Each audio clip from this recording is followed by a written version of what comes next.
I don't want to infuriate too many Man United fans. At half-time, his average position was deeper than Ugarte's. And really? Yeah, absolutely crazy. He also only had one touch in the area. And is it any wonder he's not scoring any goals if that's the case?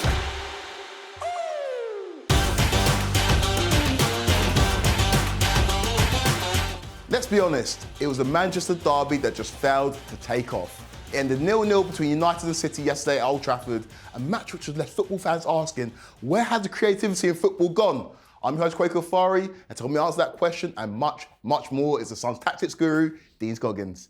Dino, in Tactics Exposed Team Talk, you highlighted Garnacho continues to play on the left as a big problem for Manchester United. It reared its ugly head yesterday at Old Trafford. Can you give me the 5 things that you noticed in the Manchester derby?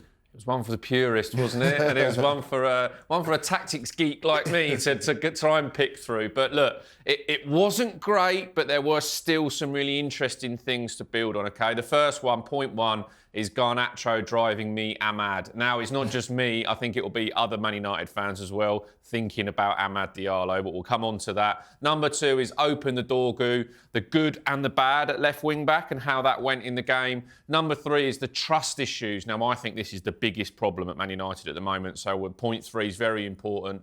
Number 4, Bruno, it makes sense. Bruno, it makes sense, Baker, come on. Fernandes, the shining light for United. And number 5, striker light. The whole game looked like it was short of a striker or two. And that's why it ended 0-0. You heard pundits after the game talk about the creativity or the lack thereof in football. Do you think that's a concerning issue in the Premier League at the moment? Yeah, a lot of teams are cancelling each other out. And look, that's as much good coaching from a coaching manual's point of view as it is bad coaching from a fan's point of view, because fans want to see open football. The Premier League is supposed to be the most exciting, attacking, open league in the world. And it's hit a bit of a dead end at the moment. And a lot of that is because we've got players being frightened or cancelling out each other by defensive positions, by managers. Look, Guardiola was the king at this. Put a player in a position and make him play in a particular way to win a particular game. Now, of course, other managers are taking that on board and then they're nullifying Man City and doing the same thing as well. We see there Pep and De Bruyne are 2 of the absolute legends of Premier League football, and I don't think they'll be as happy as they look with a 0-0 draw. And just to use one Manchester City example, Jack Grealish. Jack Grealish at Aston Villa was this open, free spirit of a player.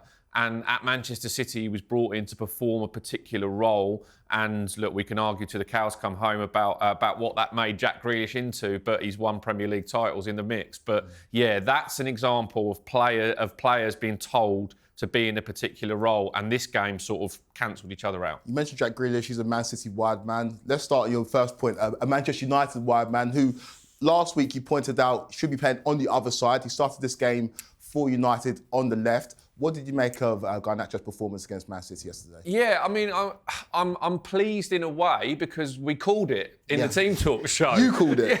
Yeah. We're team game. And I had messages as we were going through of, get him on the right. And there was an occasion where when he was on the right, he was freed up into that sort of position where he ran from deep and he actually put quite a nice cut back in with no United midfielders there to tap the ball in the net. But the reason I say driving me Amad and Garnacho is driving me Amad for point 1 is because you can't help but think now, what would Amad Diallo been doing in that position if he was playing? I also can't help thinking what Anthony Elanga would be doing in this Manchester United formation, but I don't want to upset too many fans. But it's that decision of when to drive at the box and when to play. And I'm going to talk about Garnacho's run direction here. So a lot of times you talk about taking a defender away, OK? Unselfish runs is one of my favourite phrases. Opening up passing lanes is another. And Garnacho does the opposite. Yeah. And it's really, really infuriating because Man United got in these areas where it happened 25 seconds in. They had a really, really good move where the ball goes into Hojlund and Hojlund flicks it round the corner for Garnacho to run onto in that space. He's driving at the penalty area and then he's got the simplest of tasks just to lay the ball off for Bruno, and Bruno should he's going to test the goalkeeper, probably even scores. And then it opens the game up entirely. But then Garnacho almost goes into this sort of decision-making sort of cycle where he doesn't know what to do.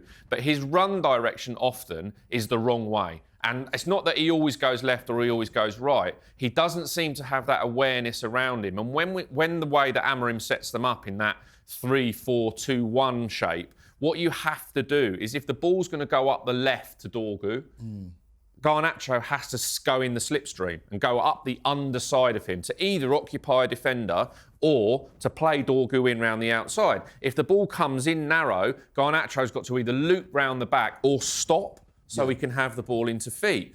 But we'll see 3 or 4 occasions, we'll show a couple of grabs on it, where United, instead of when they're running at Manchester City, open the game up in front of them, Garnacho's run and Hojlund's run comes into this same position. And then you look at it and you think, how have they ended up from a counter-attack not even getting a shot? They had 23 box entries, Man United, and they had 2 shots on target. Not good enough. No, not good enough. From a game where they actually had a very good game plan. The tactics and people will say it's 5-4-1 because of the way they sit in. But a lot of times, the way they transferred from a defence to attack and where they won the ball back was pretty good. And if they'd have scored 2 or 3, where Garnacho's around the area, Bruno's got in there, I mean, Hojlund we'll come back to. But if they'd have scored a couple there, it would have been called a masterclass. And it wasn't that far away.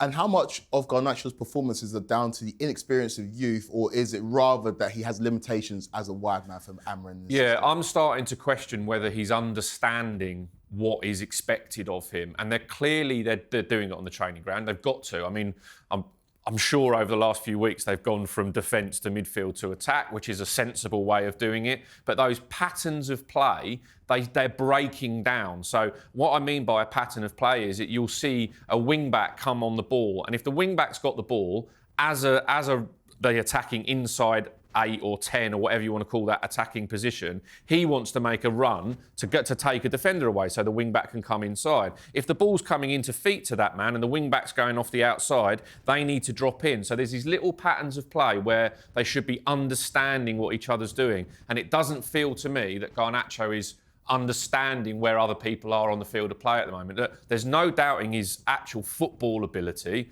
It's the football brain that I'm starting to question.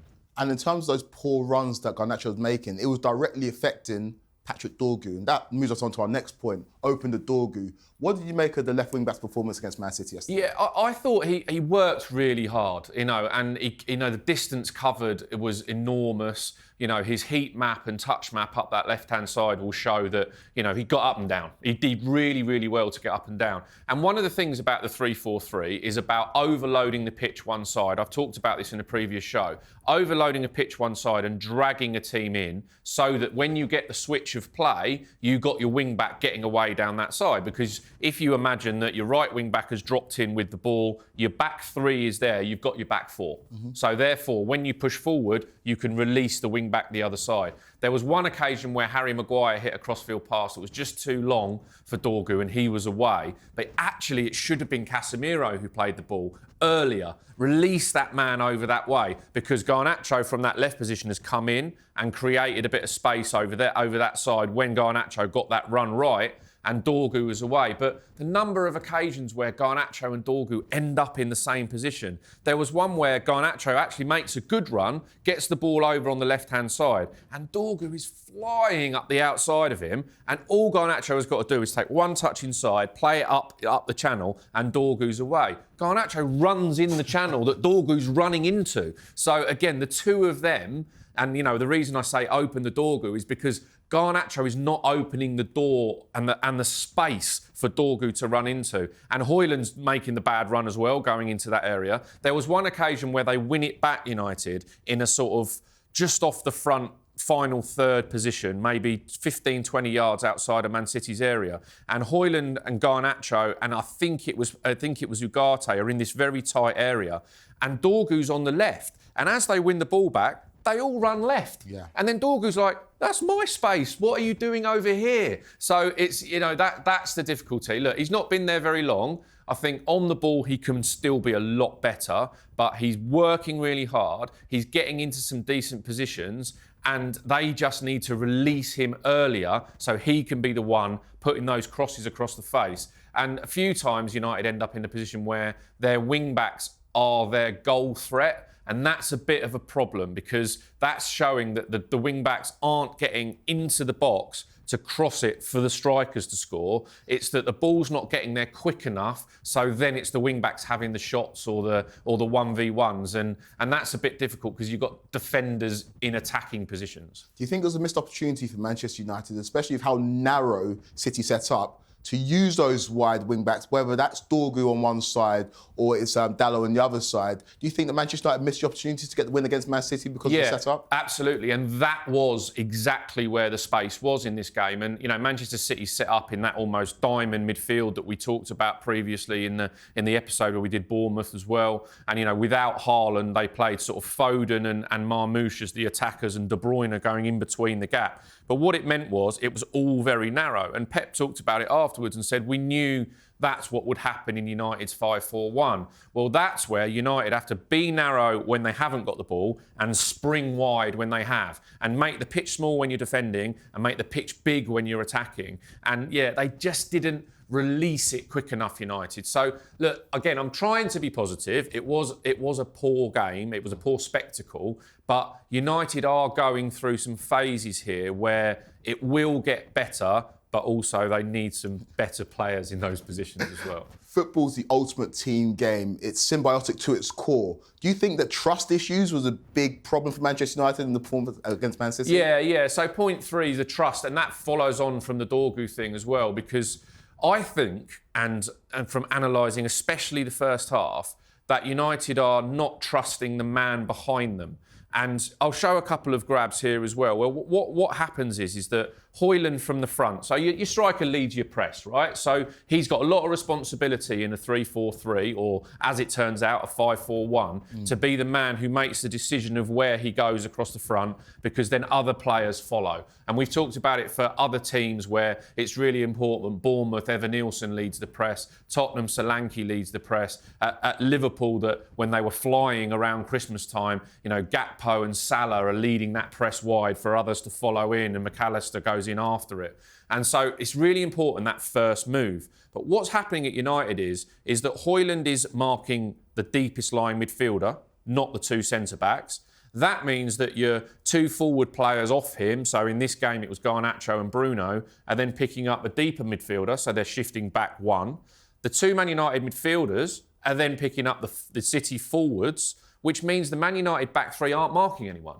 And so it feels like they don't trust the man behind them to do their job. And then that means when they win the ball back, they're not that 5 or 10 yards up the field, and they're not 1v1. They're then, when they go the other way, they beat one line of defence, and then there's another line of defence in front of them. Do you see what I mean? Because there's not moved it along. So if they can trust each other, that the back three can go man for man, or as it normally would be, 2 against 3, so they'd have Maguire as the spare man in the middle. And there were occasions with Dorgu where he was picking up City's right winger, which a lot of the time was Foden and Bernardo Silva were switching. Why isn't Euro picking up that man? Trust Euro to do that job. And then if Euro wins it back, bang, Dorgu, you're away. And go up that left-hand side. So they didn't convert that in transition, which is the fashionable term at the moment for these teams. They didn't transition quick enough from defence to attack and go from 5-4-1 into 3-4-3, or what it should be, 3-2-5 in an attacking shape. So I'm not quite sure they trust each other. Few times Casemiro passed the ball short in midfield where it should have, and passed it back to Maguire to switch play, when it should have been him who switched it. And maybe that's because either he doesn't trust himself, or he's not getting the shout from someone, switch.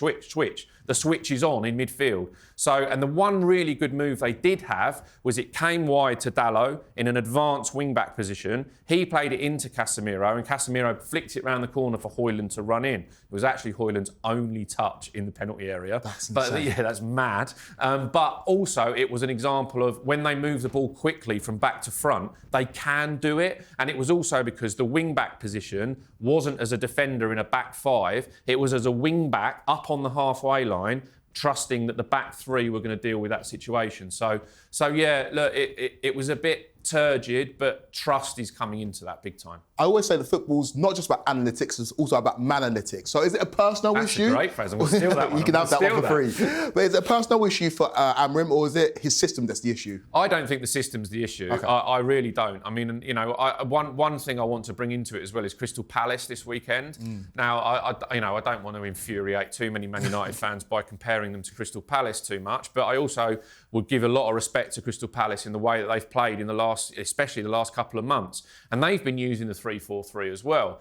And you know they've got a striker in Mateta who leads the line a heck of a lot better than the Man United strikers, and also their inverted forwards. I need to come up with a phrase for these. I can't think about what it is. The two other forwards in Sarr, Ismaila Sarr and Eberechi Eze are understanding where they should be on the field, and they scored a goal against Brighton where Sarr's come and dropped deep and to come and receive the ball, which means Mateta can lead the line and Eze runs onto the ball on the other side in the space created. He runs onto it, and then at that point, Mateta goes the other way, opens up the space for Munoz, the wing-back, to run in. So it was a lovely 3-4-3 goal. So yes, I don't think the system is a problem. I do think they need to add some players, definitely.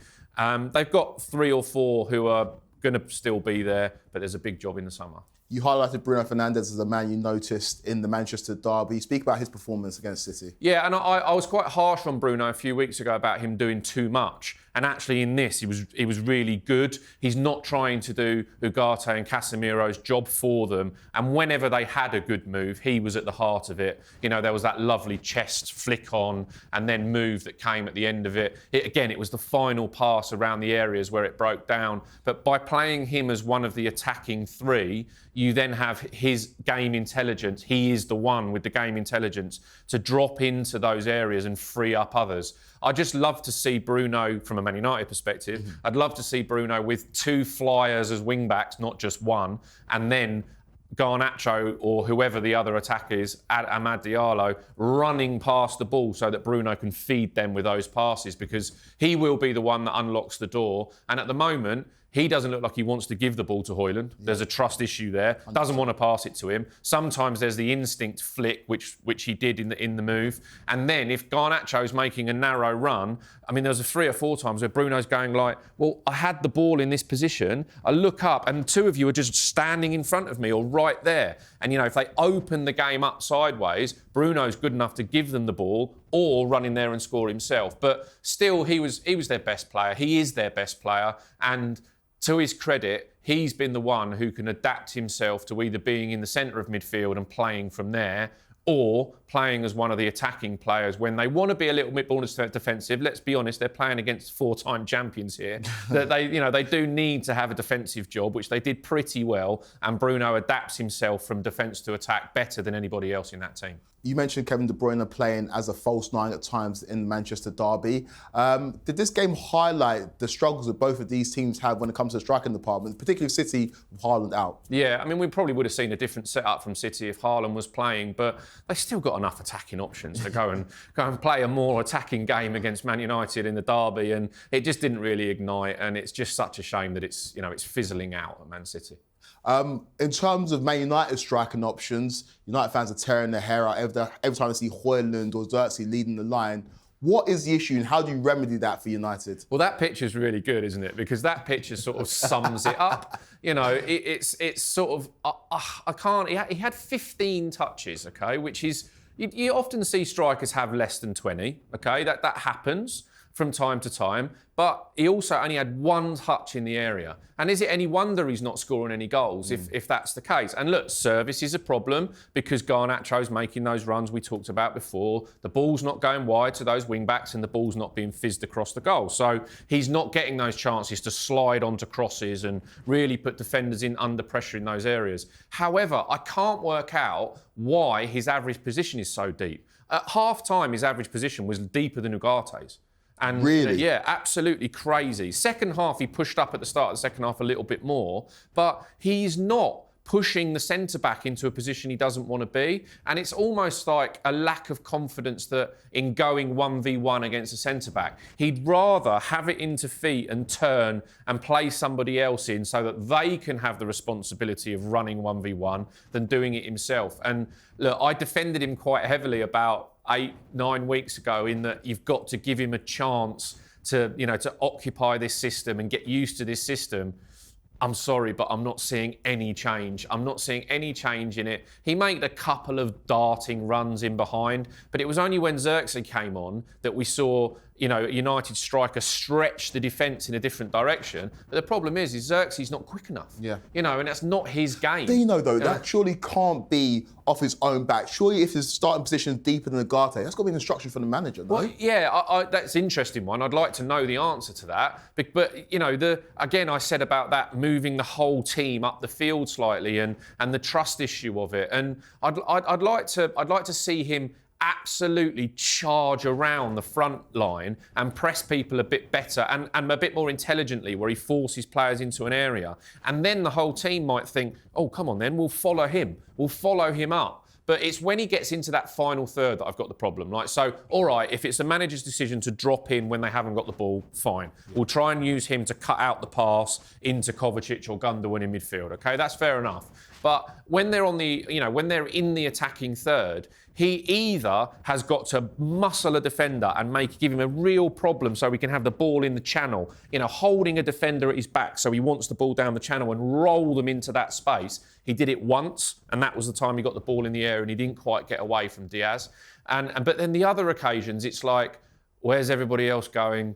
And I'll go somewhere else to fit in afterwards. There's really a real lack of dynamism, and just a sort of, if you think that you've got Patrick Dorgu on that left-hand side, and there was an occasion where Dalot got the ball on the right, it came over to him sort of in the air, and if you knew that your number 9 was going to hair at that penalty spot or 6-yard line and be the first one there, you don't even think, you just cross it.